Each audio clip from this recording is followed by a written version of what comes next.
भविष्य का 2022 योगी बाबा है, ना बुआ चाहे ना बबुआ चाहे, यहाँ बाबा चाहे बस। आज जो मोदी और योगी के राज में जो महिला सुरक्षित है ना, वो हम जानते हैं। रात के 2 बजे भी हम ट्रैवल करें तो हम बचते हैं, चलते हैं।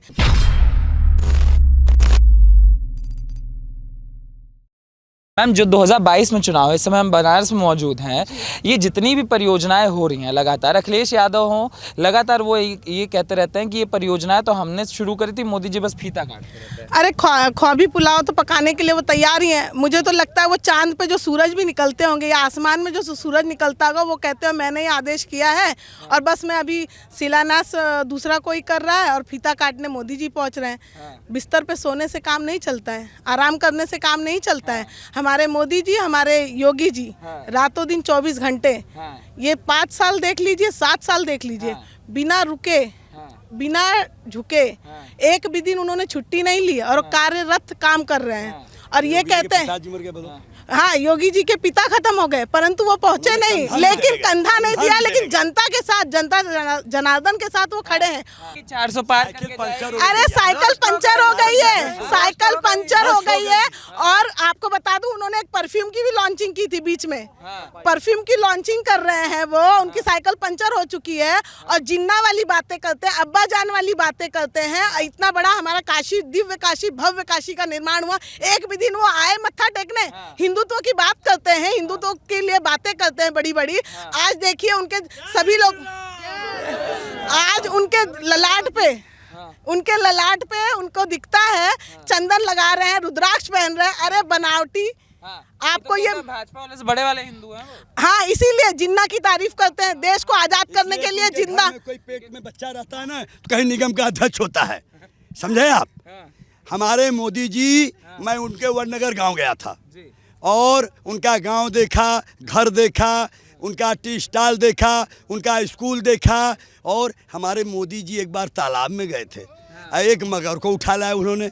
मैंने भुज कच्छ देखा, वहाँ ऊँट पर बैठ करके जा करके ढिल्ला मार के आए।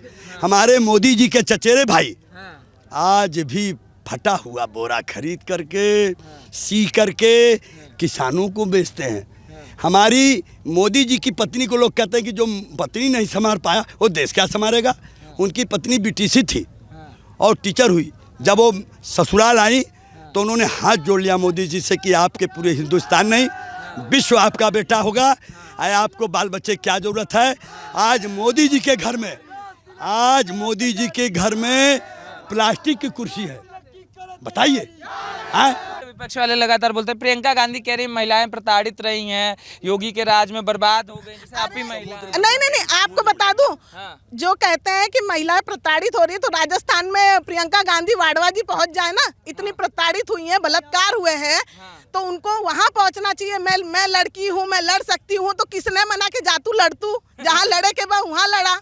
जब तो के जगह जहाँ मिलत बा तो वहाँ जबरदस्ती उत्तर प्रदेश में आ रही हो। महिला कितनी सुरक्षित थी 7 साल पहले, कितनी सुरक्षित थी सबको पता है। बलात्कार पे बलात्कार होते जा रहे थे, किसने रोका? ये आदरणीय प्रधानमंत्री मोदी जी और योगी जी के राज में हम महिला सुरक्षित है और इस चुनाव में भी महिलाएं आगे दिखेंगी। हमने महिलाओं को सम्मान दिया था, कब दिए? मैं ये पूछ रही हूँ, कब दिया उन्होंने सम्मान? सम्मान देने की बात होती तो बस वो एक अपने पक्ष को देख लीजिए। हमारे योगी राज में, हमारे मोदी राज में जो कार्य कर रहा है वो ऊंचा पहुंचता है। चाहे वो प्रधानमंत्री चाय वाले हो, प्रधानमंत्री बने, उनमें तो बस बाप लड़ेगा या बेटा लड़ेगा, यहाँ माँ लड़ेगी या बेटा लड़ेगा या बिटिया लड़ेगी। आज बिटिया कह रही है मैं लड़की हूँ, लड़ सकती हूँ, तो किसने मना किया? जाओ लड़ो ना। और विकास की जब बातें आती है तो जो डीएम जो भी कहते हैं ना कि पार्षद बनेगा तो मेरे परिवार का बनेगा, विधायक बनेगा तो मेरा परिवार बनेगा। और हमारे योगी जी के राज में देख लीजिए, जो कार्य कर रहा है, चाहे वो जमीन से जुड़ा हुआ व्यक्ति हो, वो विधायक भी बन सकता है। मगर अखिलेश यादव तो कह रहे हैं अंतिम समय आ गया इसलिए बनारस आ गया मोदी जी। अरे मूर्ख आदमी, मैं तो अखिलेश जी को कहती हूँ मूर्ख आदमी कि वो कहते हैं अंतिम समय आ गया है, किसी ने किसी का विधान और विधाता बन के कोई नहीं पैदा हुआ है कि किसी का आखिरी है या आज मैं बोल रही हूँ कल मेरा आखिरी हो, जो बोल रहा है उसका आखिरी हो। किसी के वक्त कोई भी टिप्पणी नहीं कर सकता है, ये आखिरी बात नहीं। महादेव की नगरी में जो आ जाता है वो खुद आके रह सकता है, और ये आखिरी वक्त नहीं। मुझे लगता है विपक्षी कह रहे हैं ना आखिरी वक्त है, तो कहीं उनका ही आखिरी वक्त ना हो। जिस प्रकार वो सोच रहे हैं उसी प्रकार उनकी गणित चालू हो चुकी है। गणित में बता रहे हैं 400 पार 400 पार चार एक बात बता दें, 400 पार का 400 गिनतियों करके बैठी है ना, रातों दिन जपत रही है साइकिल साइकिल साइकिल, तो यहाँ कमल खिलेगा। भविष्य का 2022 योगी बाबा है, ना बुआ चाहे ना बबुआ चाहे, यहाँ बाबा चाहे बस। मैं तो कह रहा जनता उखाड़ देगी इस बार। किसको उखाड़ेगी? योगी महाराज जी को। योगी महाराज को उखाड़ेगी, इसीलिए उखाड़ेगी। और जब जो विकास कर रहा है उसीलिए उखाड़ेगी, जो महिलाओं को सुरक्षित कर रहा है उसी को उखाड़ेगी। जो जिन सैलाब देख लीजिए, जो आज देख रहे हैं अमूल डेयरी का जो शिलान्यास होने जा रहा है, जब महिला चूल्हा फूंकती थी तो सोचने वाला कौन व्यक्ति था? आदरणीय प्रधानमंत्री मोदी जी थे। जब घर में शौचालय नहीं था, इतने प्रधानमंत्री आए और गए, शौचालय की योजना किसने लाई? आदरणीय प्रधानमंत्री योजना किसने लाई? यही इन्होंने ही लाया ना, प्रधानमंत्री जी ने। इतने प्रधानमंत्री बने तो उनको क्यों नहीं सोच आई कि हमारी महिलाएं बाहर शौच में बाहर जा रही हैं? अभी प्रियंका गांधी भी तो कह रहे शौचालय बनाने से थोड़ी ना महिला सशक्तिकरण हो जाता है। तो स्कूटी देने से हो जाएंगी क्या? हाँ, स्कूटी देने से हो जाएंगी। जब महिलाएं अपना वस्त्र वहाँ शौचालय बाहर करेंगी, उससे सुरक्षित नहीं होंगी? अरे मूर्ख लेडी, आप गांधी हो, वाडवा हो चुकी हो, आप महिला हो, लड़ सकती हो। मैं भी नारी शक्ति हूँ, आप भी नारी शक्ति हो। आपको खुद को ही नहीं पता है कि महिला कैसे सुरक्षित है। आज जो मोदी और योगी के राज में जो महिला सुरक्षित है ना, वो हम जानते हैं। रात के 2 बजे भी हम ट्रैवल करें तो हम बचते हैं, चलते हैं, किसी से डरते नहीं हैं। लेकिन एक बार ऐसा वक्त था कि महिला अकेली चल रही है या गाड़ी में कोई चल रहा है तो महिला दोबारा घर नहीं पहुँचती थी। मगर वर्ग आजकल कहते हुए नजर आ रहा है कि महिला सशक्तिकरण 21 साल की उम्र नहीं होती, 18 साल की, 21 साल में आवारा हो जाती है। एक शादी वाला नहीं, वो शादी वाला जो मैटर आप लोग कह रहे हैं कि एक 18 साल से जब महिला सशक्त होगी, बच्चियां सशक्त होंगी, जब वो 21 साल की होंगी, ग्रेजुएशन कंप्लीट कर लेंगी, अपना भविष्य और वर्तमान वो जानेंगी, तभी तो एक परिवार को, एक भारत देश को, एक संसार को वो मजबूत करेंगी। 18 साल के बाद बच्चियां, जो जैसे लोग कहते थे कि बच्चियां आप जवान हो चुकी, शादी कर दो। अरे मूर्ख लोग, हम लोगों को भी पढ़ने का, हम लोगों को भी जीने का, हमारे जीवन का अधिकार है। और हमारे प्रधानमंत्री मोदी जी ने सोचा है तो इस बारे में बहुत अच्छा सोचा है। जो बच्चियां चाहती थी, आप नौजवान जो नवयुवक बच्चियां हैं उनसे बात करिए, वो इतनी खुश हैं प्रधानमंत्री जी को लेके कि 2022 में आप देखेंगे डंका हमारे योगी जी का आ रहा है। वो ऐसी कह रहे हैं पड़ोस के चचा हो गए, मोदी जी बताते हैं कब कौन शादी करेगा, कब कौन खाएगा, कब कौन पिएगा, वो ऐसे कह रहे हैं। वो कह रहे हैं ना, क्योंकि उनका परिवार पूरा भारत देश है। वो चचा नहीं हो गए, उनका परिवार पूरा भारत देश है। और भारत देश के लिए वो जागते हैं, भारत देश के लिए वो सोते हैं, भारत देश के लिए वो सोचते हैं। पूरे भारत देश में एक ही एक ऐसा प्रधानमंत्री है कि सुरक्षा विभाग में, वो मिलिट्री कैंप हो चाहे वो कोई भी इन्फोर्स हो, उनके साथ दीपावली मनाता है। उनके जैसा नहीं कि कई रंगरलियां मनाता है। और दीपावली मनाने के अपना बर्थडे, जो बर्थडे भी वो विश करते हैं या मनाते हैं, तो पूरे भारत देश में योगी जी का है मैम, योगी चल रहा है। 2022 का चुनाव है, 24 का देख लेंगे। 24 एक बात बताऊं, मोदी जी हैं, बाबा जी हैं, और कौन है? बाबा जी को देख लीजिए, उनके पिता खत्म हुए थे। पिता को कंधा देने के लिए हम एक आम पुरुष हो, चाहे वो नेता गणनेता, वो पहुंच जाएंगे, सोशल मीडिया पे करेंगे मेरे पिता खत्म हो गए। लेकिन एक ऐसे बाबा है कि उन्होंने अपने उत्तर प्रदेश की चिंता की, अपने परिवार की चिंता नहीं की, क्योंकि उनको पता है कि मैं रहूंगा तो मेरा उत्तर प्रदेश रहेगा। उन्होंने उत्तर प्रदेश के लिए जीवन दान दिया है। इतनी योजना उन्होंने, सुंदरीकरण लाया, इतनी योजना लाई है कि आदमी लाभ लेते लेते कोरोना काल में देख लीजिए, सारे गण नेता घर में बैठ गए। लेकिन एक हमारे बाबा रहन, महादेव की कृपा से वो भले वो कोरोना पीड़ित हुए लेकिन वो बचे। सिक्योरिटी की दृष्टि से भी सपा वाले बोलते हैं योगी जी विफल रहे हैं, सुरक्षा नहीं दे पाते सही से। तो इसीलिए तो सारी चीज पलटी हो जाती है।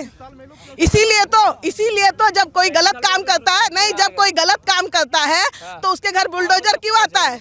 उनके घर बुलडोजर क्यों आता है? अभी देख लीजिए, अभी पेपर लीक हुआ, अभी पेपर लीक हुआ तो दूसरे राज्य में होता या उत्तर प्रदेश में, ये राज्य हमारे योगी महाराज का नहीं होता तो वो कहां से कहां पहुंच जाता, वो अपराधी को कितनी पनाह मिल जाती।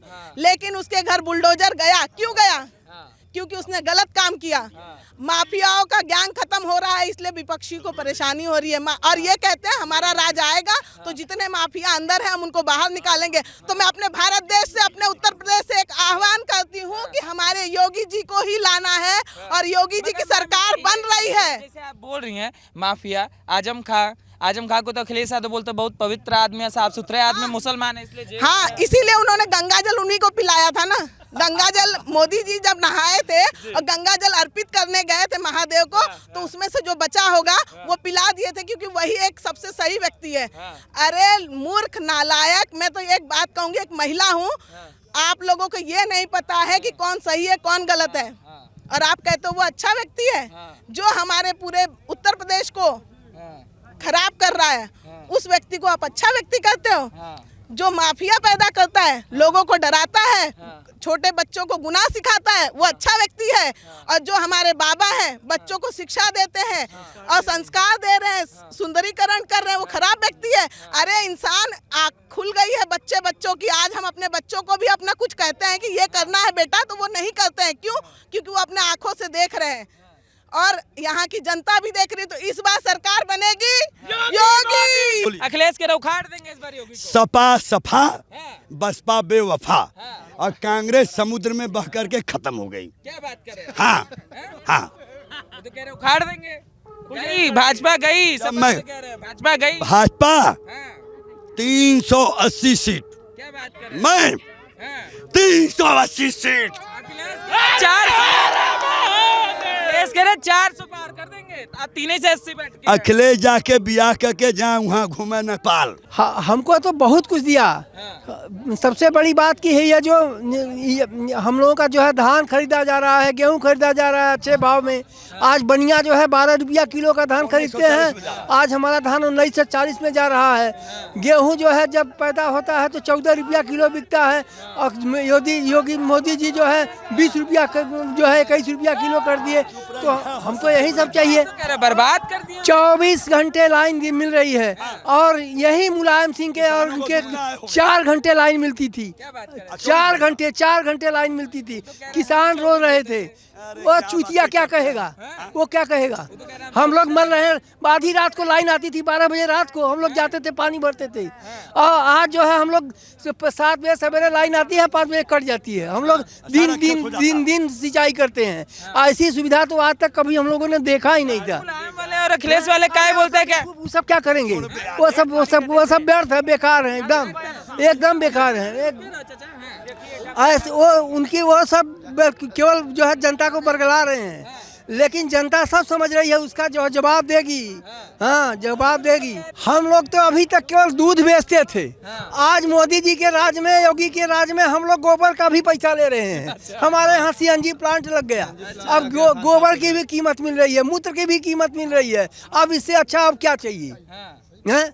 पेशाब भी, उसका मूत्र भी बेच रहे हैं, गोबर भी बेच रहे हैं, दूध भी बेच रहे हैं, सब कुछ बेच रहे हैं। सवाल ये है कि अखिलेश समीकरण बैठा रहे हैं, ठीक है, आप जैसे विकास का समीकरण, वो कह रहे हैं यादव ले आएंगे, मुसलमान ले आएंगे, और फिर हमारे चाचा भी आ गए हैं। नहीं, जो मोदी के साथ, योगी के साथ सभी लोग यादव आएंगे, क्योंकि वो जो है रघुवंशी है और ये रघुवंशी नहीं है। वो तो चलेगा जिन्ना में चले गए। अखिलेश बताता है हम हिंदू। वो हिंदू नहीं है, हिंदुओं के नाम पर कलंक है। वो कलंक है।